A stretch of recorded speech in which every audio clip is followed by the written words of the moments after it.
We really wanted to do something with free kicks because they've been the same way for many years and we haven't changed them until this year with tactical free kicks.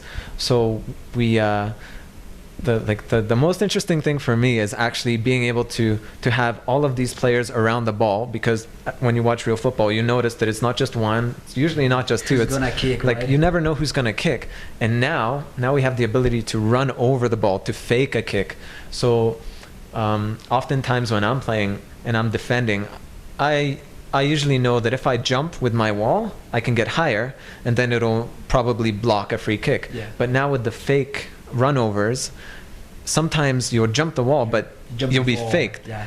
And then it gives the chance for the second kick taker to shoot the ball before the wall can reform and jump again. So it's like it's a cat and mouse game where you're using these different combinations of free kick plays to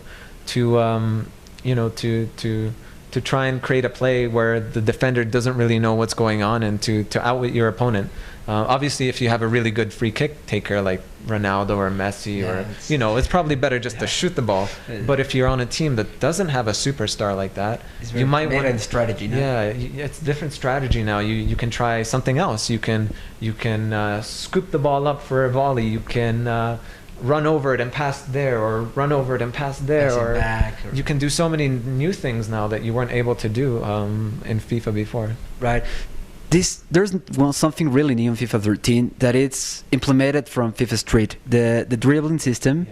That it's in FIFA Street was pretty good. It was great the control of the ball, but here in FIFA 13, how good it is and how it's implemented, since the football soccer, it's not a dribbling game. It's more passive strategy. Yes.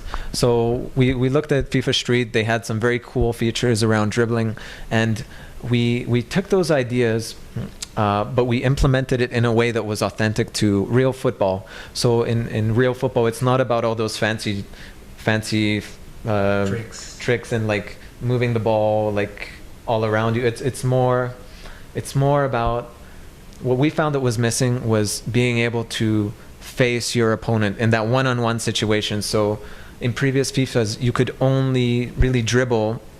You can dribble in 360 degrees, but you could only dribble in facing one direction. So in FIFA 13 with complete dribbling, it's like all of these new animations that we've added allow you to dribble in any direction but still face your opponent. So you can dribble backwards, you can dribble sideways, you can dribble anywhere you want but still face your defender. More ball play, right? Yeah, so you can move it around, but you're always facing your opponent, which is really cool, because before, if you choose to go in a certain direction, you just turn your whole player. Now you can actually position yourself in a way where you're facing your defender, and you can move around and you can trick him into going one way and you can go the other way, stuff like this, where in previous FIFAs you didn't really have that full 360 ability to move around any direction and face that defender. Great. Well, here in Mexico's really well, I think in all the world, it's really popular to, when you're watching a game, you start shouting and screaming, and move, pass it, referee, you're dumb.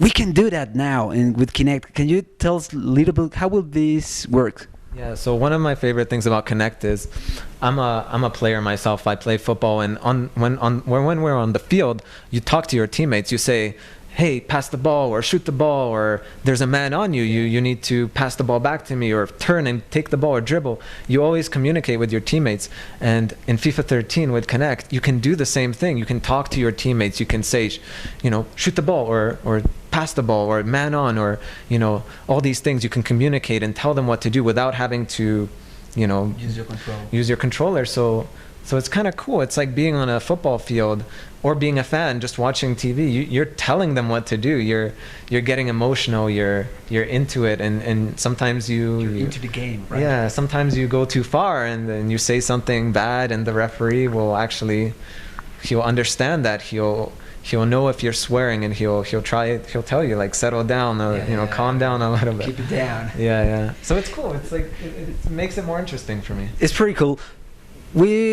how many languages can we found with this feature? Is it only English, or can we expect Spanish, other languages? Yeah, we've done it for all the different languages, so English, Spanish, French, German, Italian, all of the languages that FIFA is localized in, we have the Connect support for, so it's really cool. That's pretty great, and it really comes together with the new presentators for the LA Latin American build-up. Commentary for the Latin America, yeah, it's brand new. We've recorded all new commentary with the ESPN crew. I've heard so many of my friends asking, we need new commentators, please give us the new commentators, and this year we have. So. Yeah. With these commentators, you're like attacking some of the Latin America public, not just Mexico, but all Latin America. Can we expect something for the cover? The cover is messy, yes, but sometimes there's been a second cover for Mexico. Can we find a second cover for Latin America?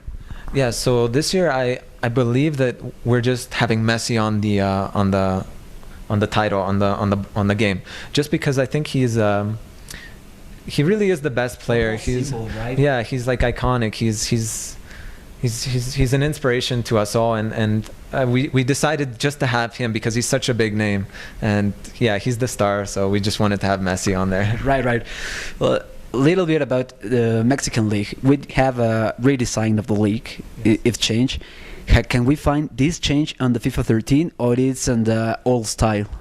So I'm not 100% sure about that, but I know we have an official license and agreement with the Mexican League. So I can only assume that we have done the work to make it as authentic as possible. I'm not 100% sure on that though, because I work mostly on the gameplay. So yeah, it's more about the, I guess the game modes and the way the leagues are structured. That those guys would be in charge of that. But I hope they've done that. But I'm not 100% sure. Right. The very important aspect EA is attacking with very much interesting is the mobile. We can have this compatibility with iOS. Can you tell us about this? Yeah, so we have a new EA Sports Football Club app, which it's really cool because you can now do Ultimate Team trades and auctions, and for all those guys who play Ultimate Team, it's a great place to be able to connect it to be able to be connected to your game, and wherever you go, you can do something for FIFA. You can check your score. You can check your you can check how you're doing in Ultimate Team, and yeah, I think it's fantastic. Right. Finally, Wii U is coming. It's coming really soon. Yeah. Can you tell us a little bit about FIFA 13 on Wii U? On Wii U. So I actually don't know much about the Wii U because my role is specifically for the Xbox 360 and PlayStation 3 consoles. So I know we're making a cool new game for the Wii U, FIFA 13, but I don't know all the details, unfortunately, about it. Like I still haven't played it myself, but when the Wii U does come out, FIFA will be there, and I'm sure it'll be great.